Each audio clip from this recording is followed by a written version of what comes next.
Sean bienvenidos, queridos amigos, a esta cápsula de Nutriendo tu Fe. Soy el Padre Sergio Camarillo de la Iglesia La Medalla Milagrosa. ¿Existe vida después de la muerte?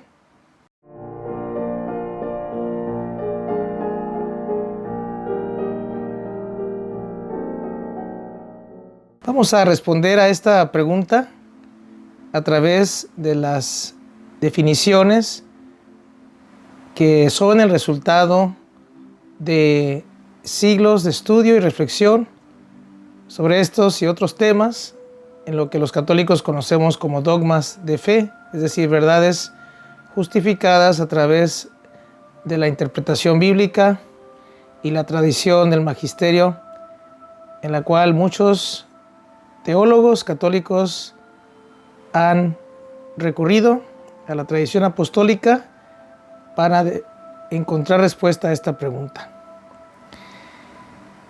Y las verdades que miran en relación a lo que viene después de la muerte se le conoce como las postrimerías, que son 4: muerte, juicio, infierno y cielo.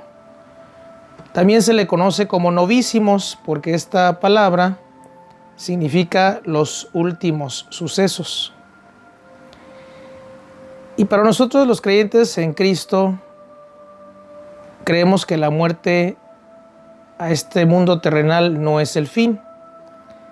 Sobre la muerte sabemos con certeza algunas cosas, pero otras cosas las ignoramos. En relación a lo que sabemos, es que todos vamos a morir a este tiempo terrenal,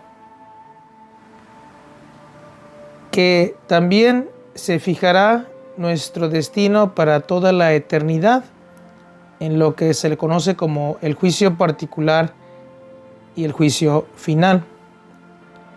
Tenemos la cita bíblica de Romanos 5:12 que afirma: por un solo hombre, refiriéndose a la persona de Adán, entró el pecado en este mundo y por el pecado la muerte.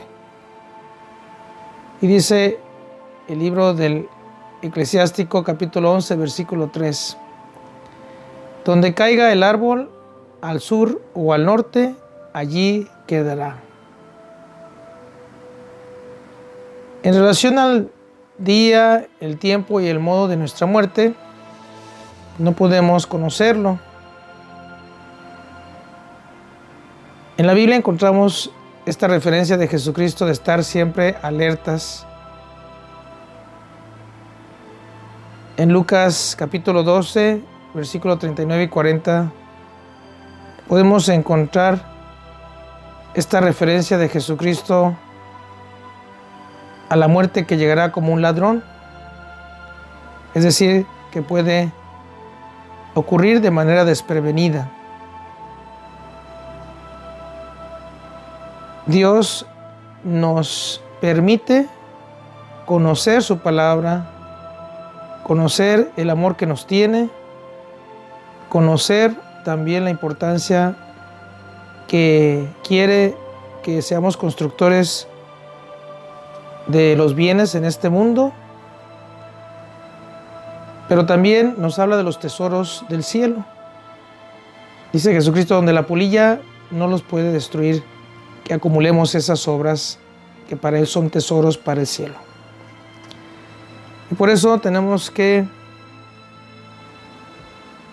pensar sobre estos temas, que son temáticas que Jesucristo mismo nos da a conocer de lo que vendrá y que podemos nosotros encontrar en la Biblia y en la tradición apostólica católica. ¿Qué es la vida eterna? Nos dice el compendio del Catecismo de la Iglesia Católica en su pregunta número 207.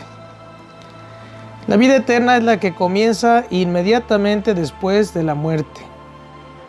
Esta vida no tendrá fin, será precedida para cada uno por un juicio particular por parte de Cristo, juez de vivos y muertos, y será ratificada en el juicio final.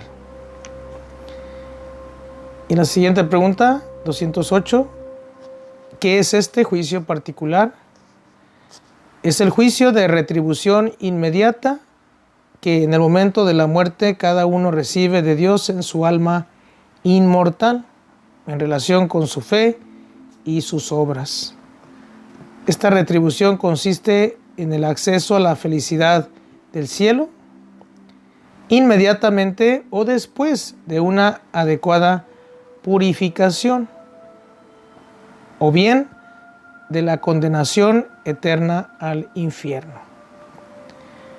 Cielo, purgatorio e infierno son consecuencias de este juicio de Jesús después de nuestra muerte, en la cual seremos juzgados por Jesucristo y seremos responsabilizados en relación a estos tres estados, estas tres maneras de estar ante Dios en espera de lo que será el juicio final.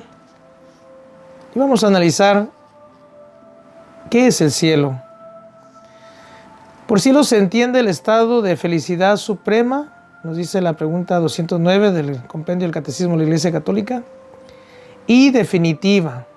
Todos aquellos que mueren en gracia de Dios y no tienen necesidad de posterior purificación son reunidos en torno a Jesús, a María, a los ángeles y a los santos, formando así la iglesia del cielo, donde ven a Dios cara a cara.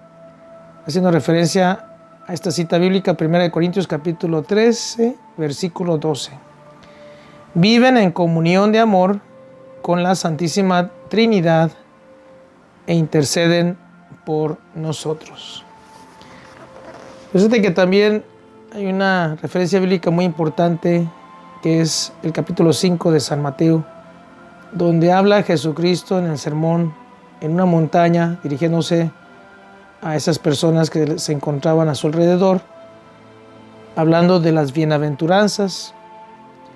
Y estas bienaventuranzas son estados de felicidad de los cuales Jesucristo les asegura a sus seguidores en relación a lo que les propone vivir. Vamos a hacer lectura a las bienaventuranzas que vienen en el capítulo 5 de San Mateo, del versículo 1 al versículo 12. Jesús, al ver toda aquella muchedumbre, subió al monte, se sentó y sus discípulos se reunieron a su alrededor. Entonces comenzó a hablar y les enseñaba diciendo: Bienaventurados los que tienen el espíritu de pobre, porque de ellos es el reino de los cielos. Bienaventurados los que lloran, porque recibirán consuelo. Bienaventurados los pacientes, porque recibirán la tierra en herencia. Bienaventurados los que tienen hambre y sed de justicia, porque serán saciados. Bienaventurados los compasivos, porque obtendrán misericordia. Bienaventurados los de corazón limpio, porque verán a Dios. Bienaventurados los que trabajan por la paz, porque serán reconocidos como hijos de Dios. Bienaventurados los que son perseguidos por causa del bien, porque de ellos es el reino de los cielos. Bienaventurados ustedes cuando por causa mía los insulten, los persigan y les levanten toda clase de calumnias. Alégrense y muéstrense contentos, porque será grande la recompensa que recibirán en el cielo. Pues bien saben que así persiguieron a los profetas que vinieron antes de ustedes. Vamos a hablar ahora de lo que se entiende por el purgatorio.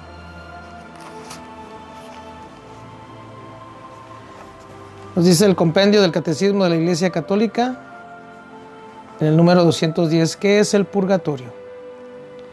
El purgatorio es el estado de los que mueren en amistad con Dios, pero aunque están seguros de su salvación eterna, necesitan aún de purificación para entrar en la eterna bienaventuranza.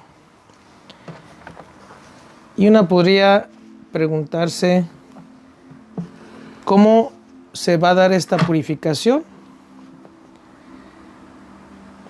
En la Biblia aparece la imagen del fuego para simbolizar esta purificación. Dice en 1 Corintios capítulo 3, versículo 15. Pero si es obra que se convierte en cenizas, él mismo tendrá que pagar. Él se salvará, pero como quien pasa por el fuego. Aquí se habla de un obrero del Evangelio que no pone todo el empeño debido en su actividad. Por esta razón su obra se echa a perder, aunque él se salve, purificándose en la otra vida mediante el sufrimiento. También es lícito preguntarse si nosotros podemos ayudar a las personas difuntas que pueden encontrarse en este estado de purificación en el purgatorio. Y la Biblia contesta afirmativamente. En la segunda carta a los Macabeos, capítulo 12, versículo 46, encontramos la siguiente afirmación.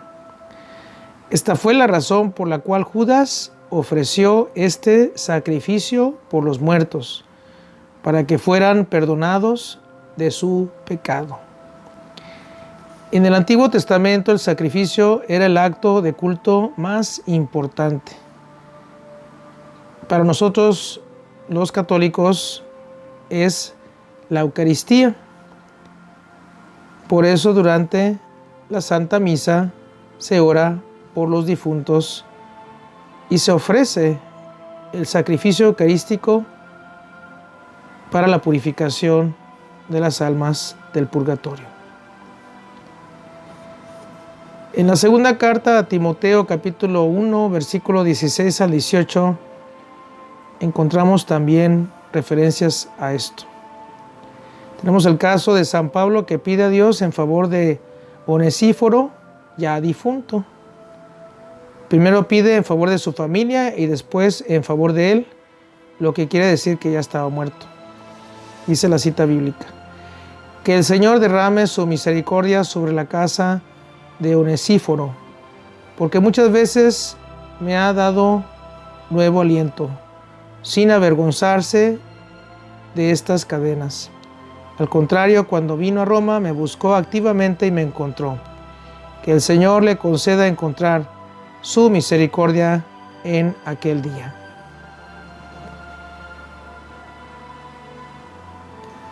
Bueno, podría preguntarse, ¿existe algún fundamento bíblico que pueda explicar el interés que existiría entre vivos y difuntos?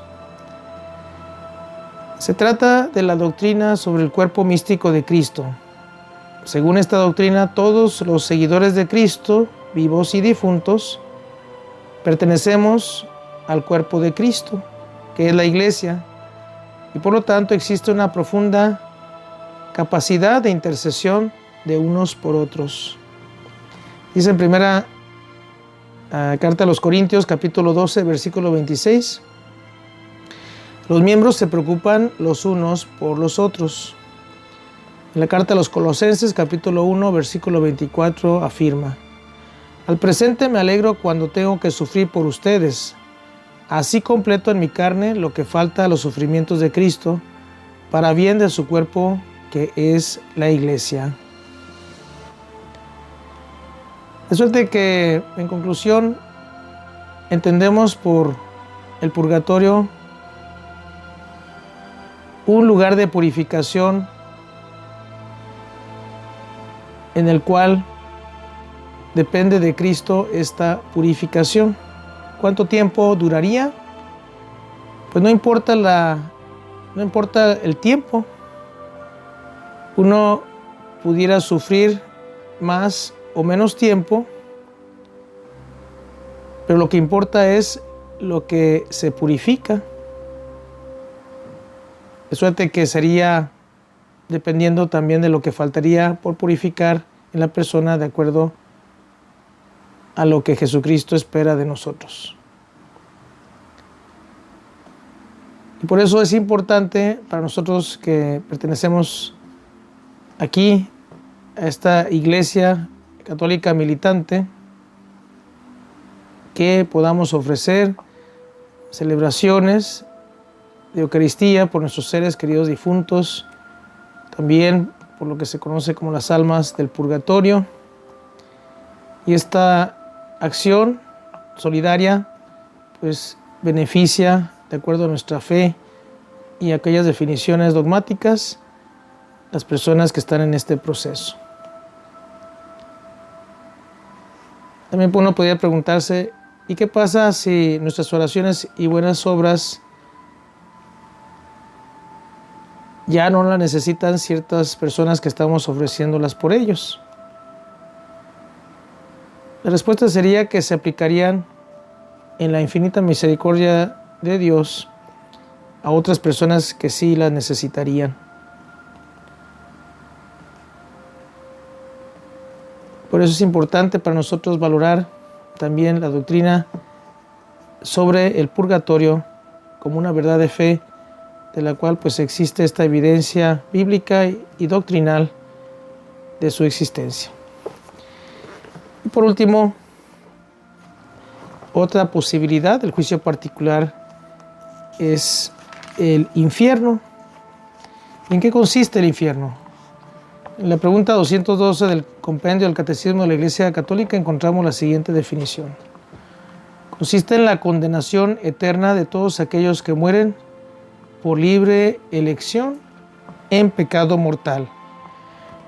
La pena principal del infierno consiste en la separación eterna de Dios, en quien únicamente encuentra el hombre la vida y la felicidad para las que ha sido creado y a las que aspira.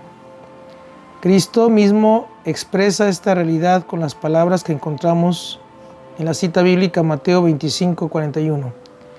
Aléjense de mí, malditos, al fuego eterno.